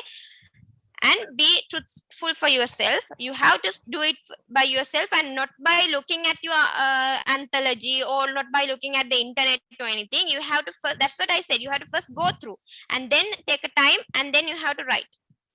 And by when the exam is getting closer, within 30 minutes you can write. So that is how you have to do. Yeah. Excuse me, madam. Do we have to write a long answer for the third question in context questions? No. In context questions, that don't go to write like more than 3 lines, okay? Like it depends according to the question. When it is based on the novel, I think in the final question you have to somewhere write around 5 lines. But remember, don't write unnecessary things in the context. What you have asked, do only that thing, okay? And then also like you can also stick to the questions. Also, you have to write very few amounts, like not paragraphs, okay? Like 2 to 3 lines would be enough, and you should be able to convey the message. Okay, any more questions? Like, okay, there was a question asking. Okay, wait a second. There's a question asking whether we could get the recording. Okay, the thing is like, yeah, most probably you would get the recordings. I think it will be uploaded on YouTube. I'm not very sure about it now.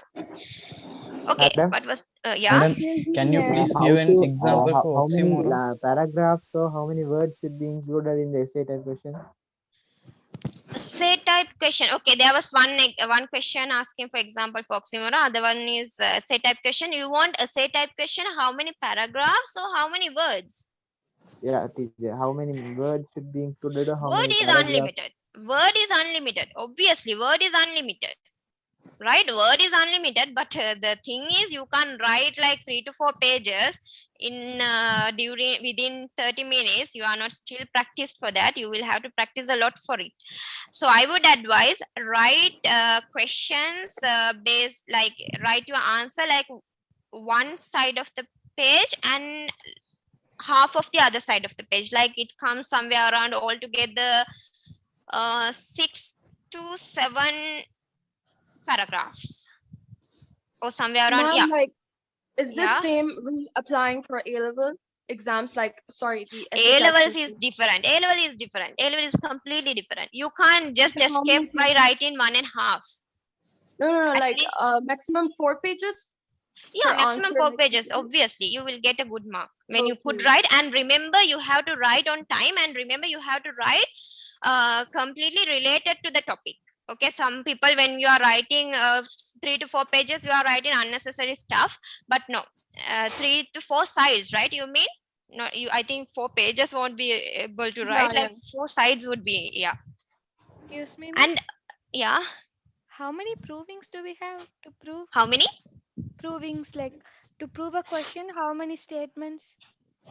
Yeah, that's what I said. That you mean about the quote. If you are asking about the quotations on now, obviously the way you are going to prove something is based on the quotations. Okay, that is how you can prove. That is the basic way you could prove something. Once you put a quotation, there's no one to argue with you. Okay, this is the quotation. This is what I want to prove. Okay, if you, that's what I initially also said. When you can prove the breakfast, some obviously directly, if you could say that's a speaker is a lady, if you could put a quotation, there's no one to argue with you because you have proved it, obviously. So I would always advise, don't go for like, don't keep on memorizing stanzas. Okay, that is so difficult because when you start memorizing stanzas of 20 poems, Or like, yeah, when it comes to long answers, you will memorize stanzas of 8 poems. Memorize stanzas, entire 8 poems. And then later you have your novel. You have to memorize quotations from the novel. And then you have your drama. You have to memorize them. And then you have your prose. You have to memorize them as well. So therefore, don't take that risk on keeping on memorizing entire poem. You don't have to. What I would advise you all to do is find out the themes of each text, poem, text, and everything. Have at least 3 quotations for each theme. And then find out the techniques of each poem. And then when it comes for drama, the dramatic devices, go along with that and have examples. At least if it is, let's say, the metaphor of a poem, there can be 2 to 3 metaphors in that poem. At least have 2 metaphors as example. So I would advise you all to do this definitely. First of all, know the themes of the poem or the prose or anything. Know the themes and find out at least 3 examples for each theme. That is one way. Okay. And the next thing is, you have to know the quotation, you have to know the poetic devices or the dramatic devices of the drama or the poems, and then have at least 2 example. What I mean is quotations, 2 quotations for each. Right. So then once you are writing an answer, you can, if you are writing it based on poetic devices, let's say, then you are saying the first poetic device, one of the metaphors, one of the major poetic devices in the given particular poem, something, right? Then you are giving at least 2 examples, but that doesn't need to be lengthy examples. Little souls is a metaphor. That is not something lengthy, right? But that is something only 2 lines, 2 words. But still that is a metaphor. Like that you can write, go for something simple, and always I would advise go for something simple which gives a huge message. Excuse me, ma'am. Yeah. Excuse me, ma'am. What is the major difference between personification and apostrophe?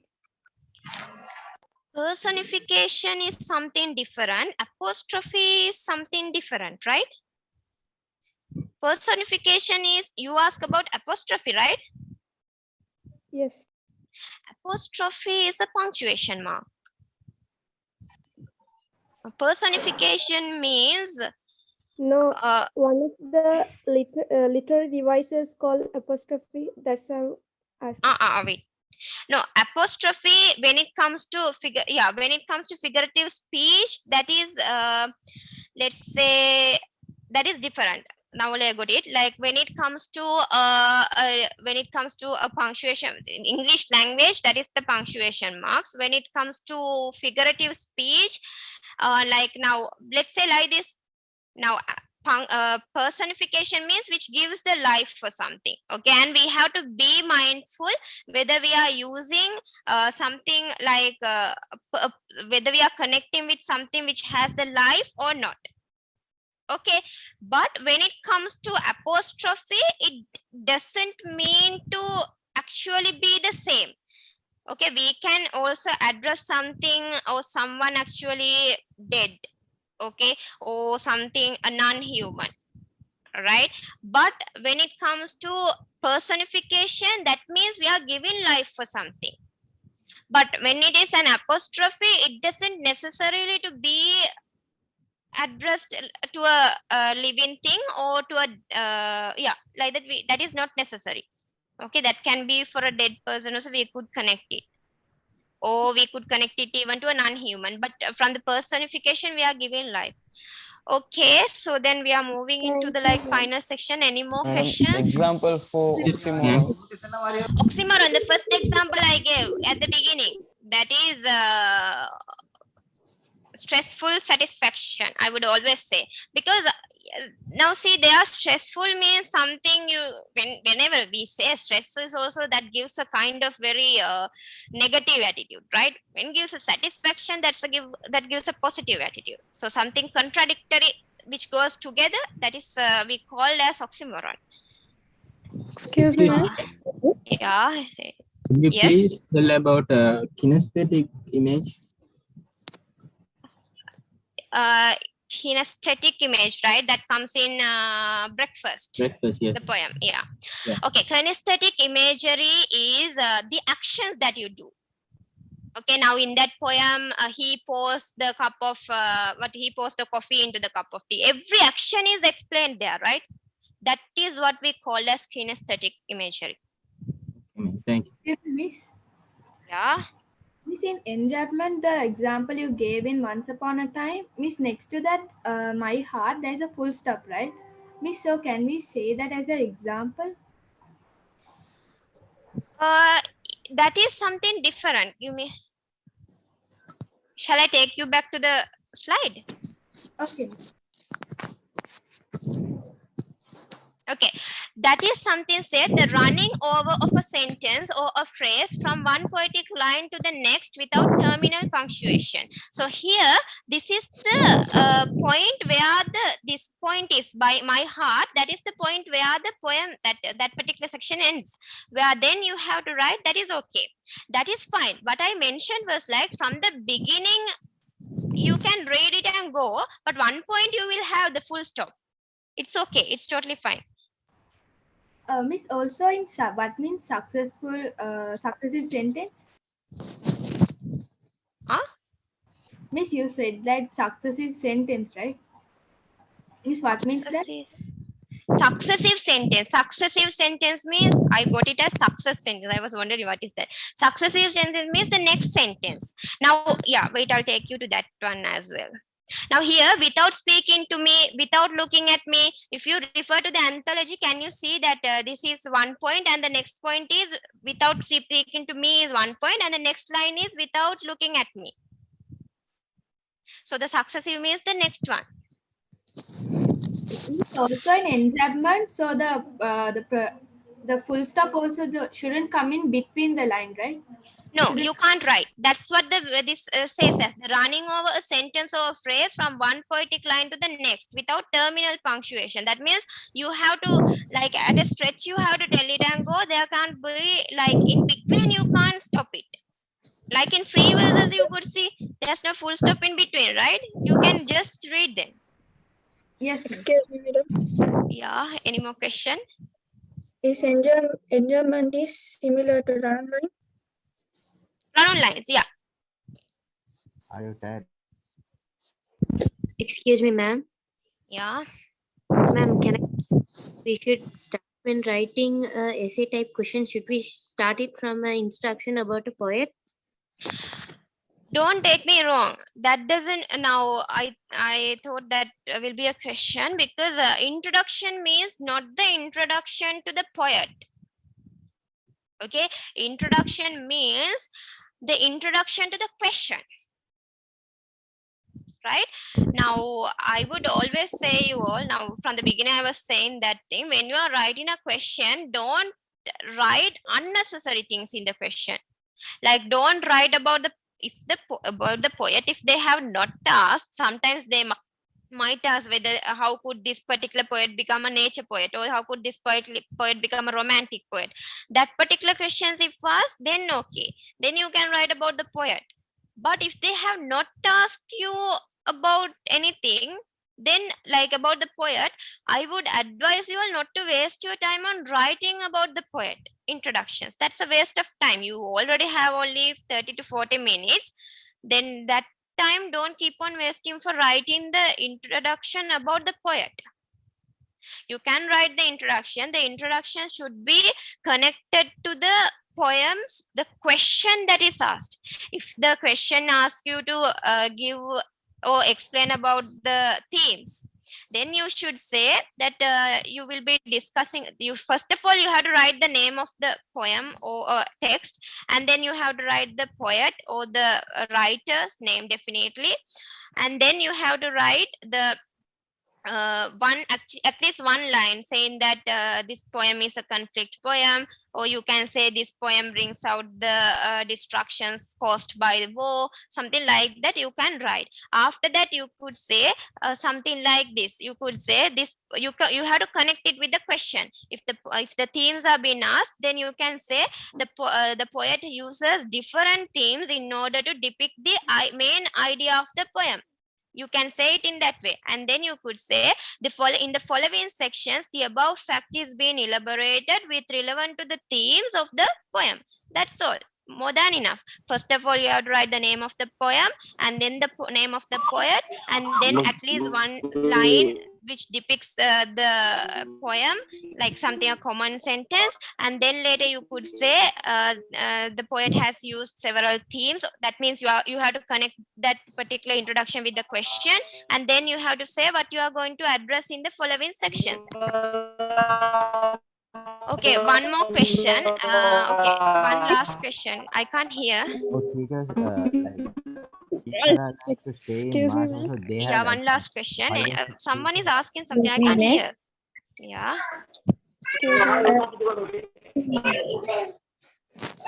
People are like to You stay said in the eagle personification is used, but personification is used to give Yeah, life that's what to I life. said. Give life to someone. But also I said personification you can use to bring out the human qualities of something. Initially, when I was explaining it, I said that's why most of the people won't take he as a personification. I will stop from this question, from this answer. Most of the people won't say personification, but when you think about it thoroughly, what is a personification means? Personification means giving life and also bringing out the human qualities, or bringing out the living qualities. So if you can prove it, you can write it, because if I say he, I could prove it, because it brings out the individuality of the eagle, and it brings out the qualities of a human being, because he means a human being. When it comes to an animal, it should be it, but it mentions as he here. So, and also like hands, everything shows he, that qualities of a human being. So with all that fact, I could prove that is a personification used. Okay, thank you very much everyone for I know most of you are having several questions, and like the time is running out, and if you all have any more questions, you all can either contact me in the given number, or else you can drop better contacting me personally, rather dropping messages in the group. And then I will also most probably this recordings will be uploaded on YouTube. And thank you very much for joining with us today, and be connected with us, because we will be having some more I would say seminars in future as well. So try to be in the group, so we will upload everything in the group. So thank you very much for joining with us, and if you need any more other areas to be done in a seminar, please let us know. Okay, thank you very much. Thank you very much.